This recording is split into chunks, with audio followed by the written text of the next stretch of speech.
Hey, Gojo? Yeah, Itadori said he needed you for training. Gojo? Are you... Are you good? Huh?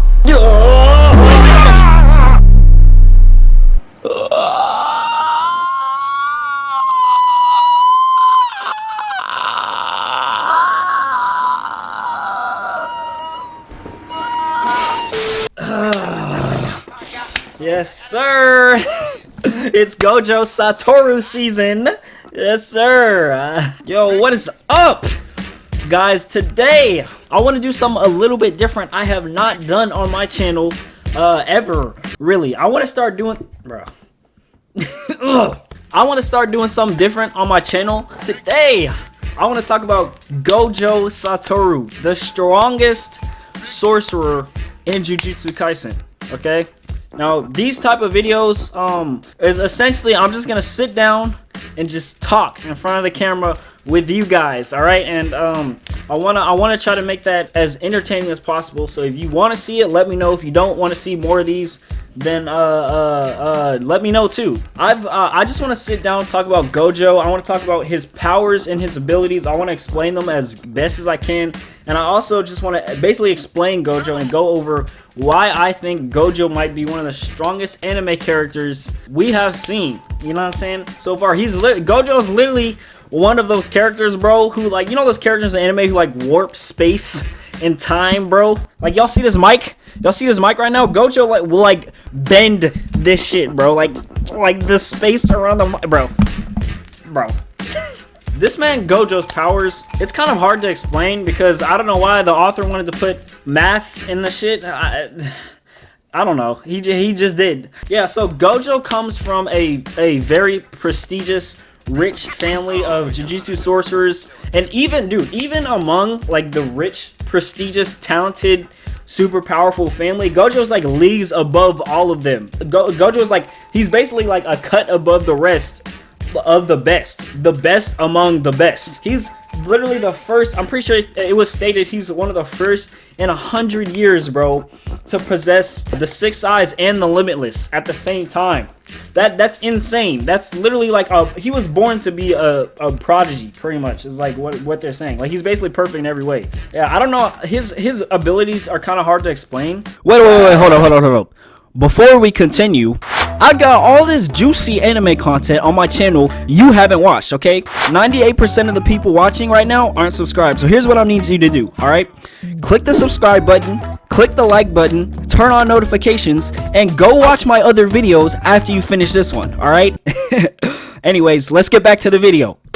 Some of them do involve like math, but I'm gonna try my best to explain them in like the most simple way possible. I think his main ability that allows him to like warp space and stuff is limitless. Limitless is like, it's kind of like it's an inherent, I'm pretty sure it's an inherited ability from like the rest of the Gojo family, but it's essentially literally just the ability to bend space and warp space with curse energy. So yeah, so his limitless has like multiple different applications depending on like what he does with his curse energy. The first one is the infinity or whatever. So you know how what's his face, Krakatoa Firehead Volcano dude, you know how he tried to touch Gojo but he couldn't, like no matter how hard he tried, his hand just wouldn't touch him.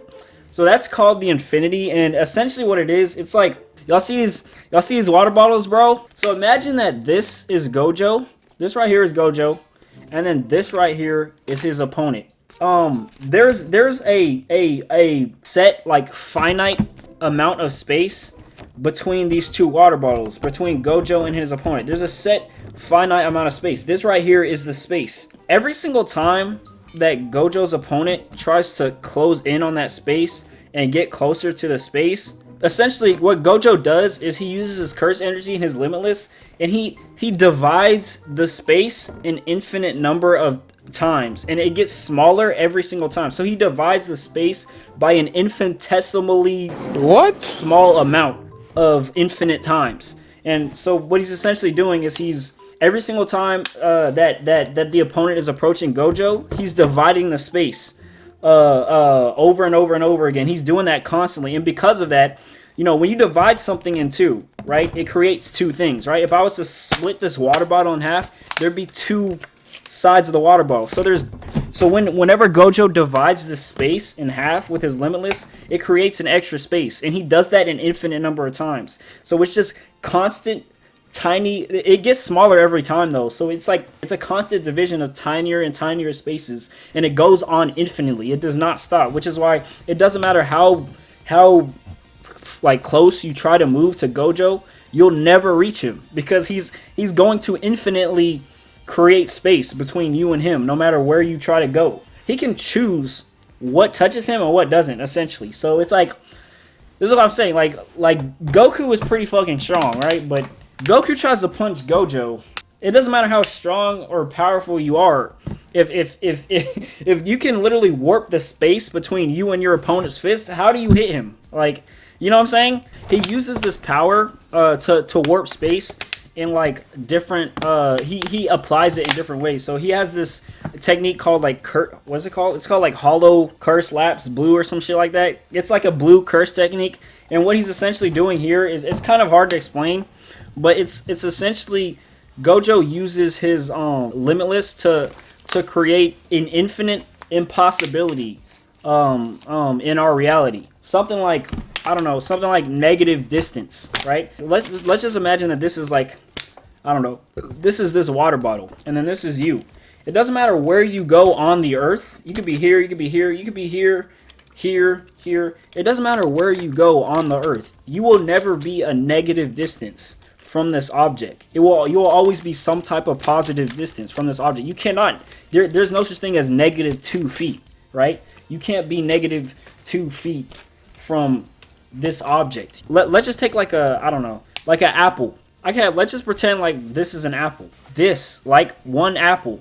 I could throw this apple away. I could incinerate it. I could burn it. But no matter what I do, I will never have -1 apples. I can't have -1 apples. It's impossible. There's no such thing as actually having -1 apples. It's impossible in our reality. It doesn't make any sense. It's the same thing with negative distance. So what Gojo is doing with his Hollow Labs Blue, he's bringing those impossibilities into our reality. He's literally causing that to happen. And then what happens is, because it doesn't work, you know what I'm saying? It physically cannot exist in our reality. What happens is the universe tries to compensate. So what happens is it creates this hole in reality, in space, and then what the universe does is, in order to fill that hole, it sucks everything in. So that's why when Gojo uses his, it all happens really fast, but that's why when Gojo uses his Curse Lapse Blue or whatever, it always sucks things in, because what he's essentially doing is he's breaking reality, and then the blue is essentially reality trying to compensate by just sucking everything in into that hole like a vortex. This is what I'm talking about, bro. Like, how do you come up with this? What was this man thinking in the studio? He was like, yeah, I'm gonna make this a convergent series. Bro, what do you want? Like, that's his Curse Labs Blue. His Curse Labs Red it's just the opposite of the blue, pretty much. So what Gojo does here is, you know how it's stated in Jujustu Kaisen that every single sorcerer, every source of curse energy comes from negative emotions. What Gojo does is he uses positive curse energy. There's negative curse energy and there's positive curse energy. There's not a lot of sorcerers who can use positive curse energy. It's really, really hard to master, but it's possible. But what Gojo does is he pulls it to the opposite side of the spectrum, and he uses positive energy. Uses that positive energy, and he repels that little red ball. It's a ball of like positive curse energy, and it essentially is doing the opposite. It has the exact opposite effect of what the negative curse energy does in the blue.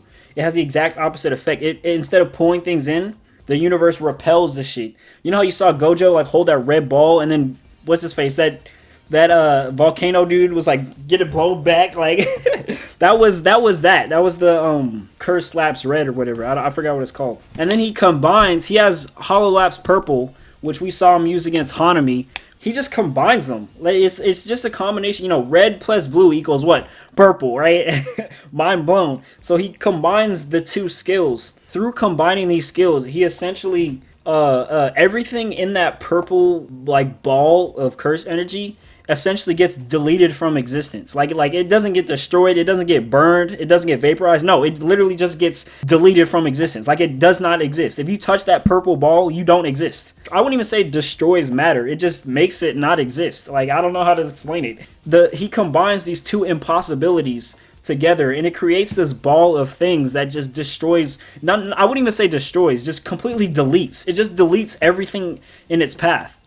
His last skill, his domain expansion, right? He explained this in the anime, but his domain expansion, pretty much, he literally just he just gives you every single piece of information in the universe at the same time. He literally just feeds you I don't even know how he can do that. Like, how does that even make any sense? But he feeds you every single piece of information in the universe into your brain at the same time. And because of that, you know what I'm saying, you're stuck. You can't do anything. It doesn't matter what you try to do. You'll never get out of that unless he wants you to. How do you beat this? This is what I'm saying. Gojo's one of those characters who warps time and space, right? So, well, I don't know about time, but he warps space. Begs the question, like, how do you fight a character who can bend the rules of reality? Because, like, I could sit here and say Goku is the strongest anime character. I could sit here and say Goku is stronger than Flash, but Flash can go back in time and erase you from existence. Flash can go back and kill you as a child. So does that mean Flash is stronger than Goku? You know what I'm saying? It's like there's some characters in anime who can bend the law. But from what we've seen, like, we don't even know Gojo's full potential either. Like, he's never gone full out. So far, like, I haven't read the manga, but so far from what we've seen in the anime, this man has not gone out full strength yet. So I don't know if what I'm describing is even the extent of his strength or not. Like, but yeah, that's pretty much it, bro. I just wanted to sit here and explain Gojo's powers, and I just want to do an explanation because this is a video that I'm thinking about doing. Or a type of video I'm thinking about doing like every week almost. You know what I'm saying? Like anime discussions. I feel like people like to see this.